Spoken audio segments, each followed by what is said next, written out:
बिस्मिल्लाहिर्रहमानिर्रहीम अस्सलाम वालेकुम। आज मैं आपके साथ एक और बहुत ही खूबसूरत सी वीडियो शेयर कर रही हूँ बालाकोट से।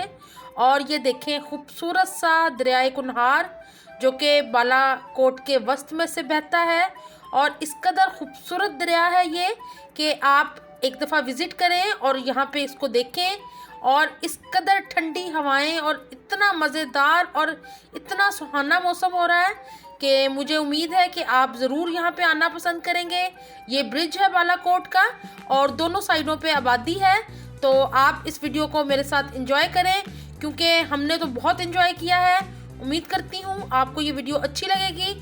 वीडियो अच्छी लगे तो मेरे चैनल के ऊपर ट्रैवल व्लॉग्स बहुत से हैं, उनको भी ज़रूर जाके वॉच कीजिएगा और वीडियो को लाइक ज़रूर कीजिएगा। चैनल को सब्सक्राइब नहीं किया तो चैनल को सब्सक्राइब ज़रूर कर लें। मुझे अपनी दुआ में याद रखें और वीडियो को देखें। अल्लाह हाफिज़।